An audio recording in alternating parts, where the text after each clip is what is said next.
guys, welcome to my YouTube channel. This is Kuya Potpot Vlog at meron tayong isang reaction video po mula po sa latest episode po ng EDSA kung saan sinelebrate nila ang kanilang 6 months sa Reno guys, at talagang nakakagulat ang naging sagot dito ni Beyonce nang tanong siya ni Kalingap Edu. So ayan guys, bago tayo magsimula ay mag-shoutout po muna tayo. May galap shoutout po sa ama ng Kalingap na si Kuya Bal Santos Matubang, Ate Edna Vlogs, Kalingap Rab, 10 ng kanyang mga kasamahan. At syempre, mega love shoutout po sa lahat po ng sumusuporta sa buong team Kalingap. Isang mapagpalang umaga po, tanghali o gabi mga Kalingap, saan man kayong sulok na mundo naroon. Naway lagi po kayong kabayan ng ating poong may kapal. At ayan guys, simulan na natin ang ating maikling reaction video. Ay, grabe.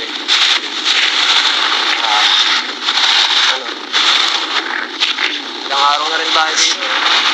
Tatlong araw na. Tatlo ba mga part? Pangatlo na po. Tatlo na. So, nakakausap mo yung mama mo. Nakakausap mo. Sa ano? Kasi video call pa. So, kumusta naman? Hindi mo ba sila namimiss? Namiss na po sa inyo. So ayan guys, no, habang naglalakad sila no, dito sa island hopping na sa islang pinuntahan nila ay napatanong po o nag-update po no, si Kalingap Edu kung kamusta naman ang mga magulang no, ni Beyonce no, ang mga no, kung nagbibigay ba siya ng update, at agad itong sinagot naman po ni Baby Beyonce o ni YP no, na nagbibigay siya ng update at sobrang namimiss niya na rin ang kanyang mga magulang guys. So dahil ngayon lang siya napalayo talaga no, sa kanila, na talagang ito yung mas masasabing malayo talaga kasi guys no, at kung ikukumpara sa unang pagkawalay po ni Beyonce no, sa kanyang pamilya nung napasama ito no sa Baguio nung nakaraang taon guys. So tuloy pa po natin. Papawi ka na. Kung pwede lang joke lang. Pwede lang. Narinig nyo guys ang sagot niya, kung pwede nga lang daw magpa-uwi na siya, eh talagang gagawin talagang dito ay talagang namimiss siya talaga ang pamilya niya atas no, no sa naging tanong no ni Kalingap Edu sa kanya guys. So tuloy pa po natin. Kaya pero hindi na rin naman tayo araw na lang. 2 days na lang. Kasama na rin sila. So ano naman sabi ni mama mo tungkol dito sa ano? Sa mga pinupuntahan natin dito. Ano po, sinisend ko lang po yung mga picture na mama. Nag-ano naman siya, natutuwa naman siya at nakarating dyan. Siyempre si mama siyempre. Kasi ano, parating na po sa ganito kahit hindi po sila kasama. Masaya si mama po kasi bilang magulang. Na nakarating yung mga ganitong klase ng lugar. Na kasi buhay mo, dun ka lang. Sa bahay na po. Nakakalungkot din. Doon, dagat na. So ayan guys no, at ayun na napakaganda ng itong itinugon dito no ni YP no guys, na nagbibigay siya ng mga update sa mama ko, lalo sa mama niya. Nagsasend siya ng mga pictures no. Siyempre si panigurado lalong-lalo na picture nilang dalawa ng kanyang hobby no, yung mga memories na binuo nila dyan no, sa El Nido, Palawan. Tsak siguradong kinikilig yung no, sa mga larawang ipinadadala niya no, sa kanyang magulang, lalong-lalo na kay sa kanyang mama guys no. Talagang alam ko na talagang napaka family oriented po ng YP po ni Habi guys. So tuloy pa po natin.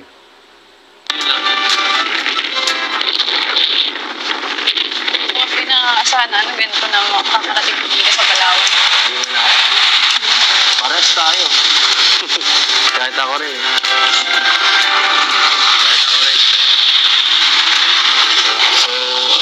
So yun, diba?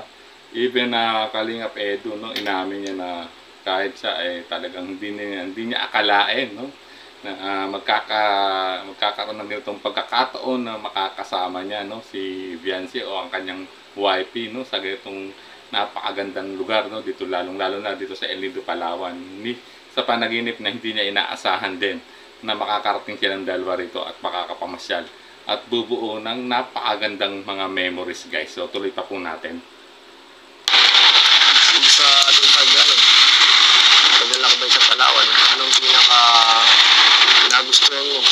pinakamaganda experience mo dito? Opo.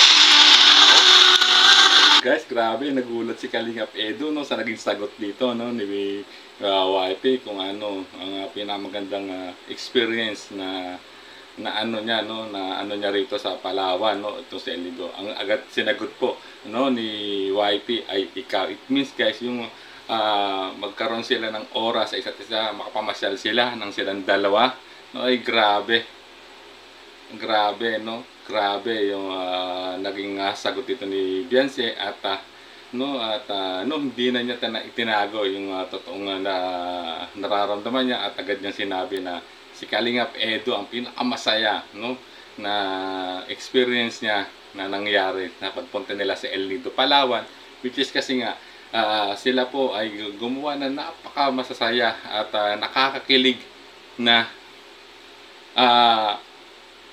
mga memories na talagang sa tanang buhay nila hindi nila makakalimutan, guys. So ituloy pa po natin ang kanilang pag-uusap po ni YP at ni Habi.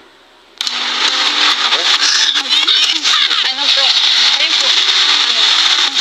Bakit ako? Ikaw nga tinatanong ko. Diba?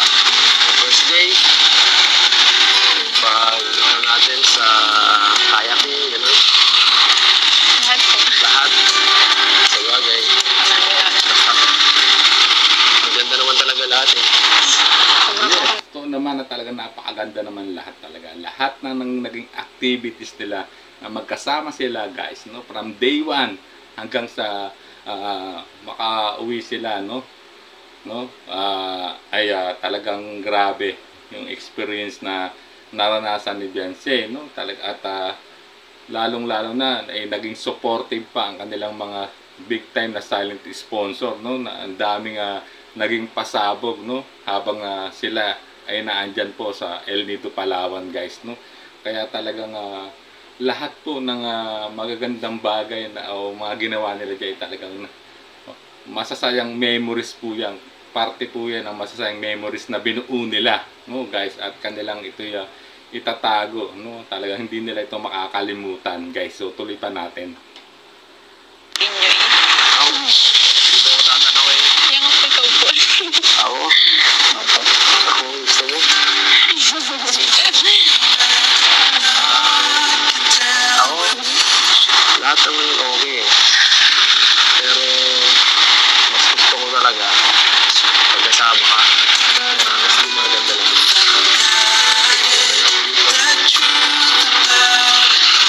Di ba boring? Di ba boring ang buhay? Kahit ano. Kahit po, nonchalant ako. Alam bakit ko eh. Sanay na ako eh. Sanay na ako sa mga ganyang ano. Ako makulit ako eh. Lalo pag nakilala mo. Sana maintindihan mo. Pero sana minsan, paramdam mo kahit konti na nag-care ka din. Gusto ko lang. Hindi kayo naman po ako baka hindi nyo lang po nararamdaman. Dito medyo naging agree ako rito sa sinabi ni Beyonce sa mga naging tanong po, no, na ni Kalingap Edu, guys, no. Sa tingin ko hindi lang talaga masyadong showy, no, si ni YP o si Baby Beyonce, no, nakakala ni Kalingap Edu ay hindi siya pinapahalahat, ang lahat ng effort ay hindi na-appreciate o hindi man lang bigyan pahalagahan ang lahat ng ginagawa ni Kalingap Edu sa kanya, kundi ito yung kanyang na-appreciate lahat. Kaya lang kasi siyempre may mga bagay-bagay o circumstances, no, na iniingatan po ni Beyonce. Number 1, mga buzzer, guys. Siyempre alam naman natin kung gaano karami ang pambabatikos at mga buzzer ang bumabatikos sa kanya, no, kay Baby Beyonce. Kaya so siguro ito yung dahilan, no, akala lang po ni Kalingap Edu na hindi pinaparamdam, no, kung gaano kaimportante rin po siya sa kanyang YP, guys, no. So pero later on sigurado pag dumating yung tamang panahon, no, ay talagang bukas palad niyang ipararamdam to kung gaano kaimportante at kahalaga si Javi kay YP, guys. So tuloy pa natin. Hindi ko makaramdam eh. Kaya nga ako minsan nagtatampo eh. So hindi ko na alam kung ano ba talaga. Nakapaisip ko. Akala nyo lang po yun? Wala lang. So, hindi. Pwede ko sabihin.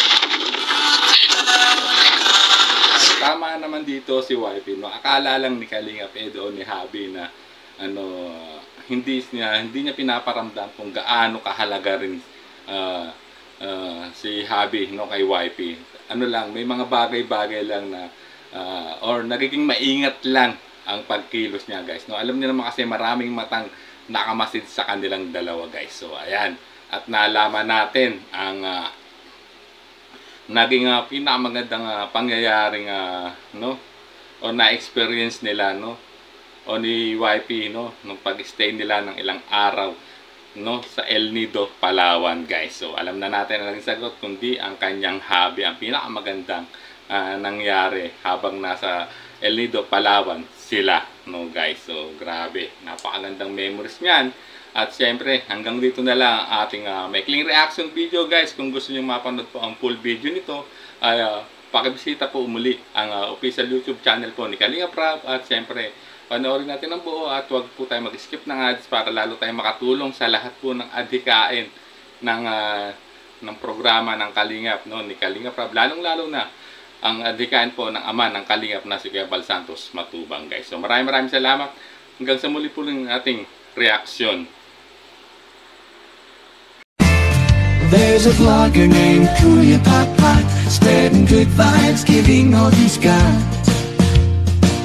With the camera in his hand, he hits the road, capture moments, sharing stories untold. Kuya Pot, he's the one we adore, bring smiles, he's got so much more. In this crazy world, he is a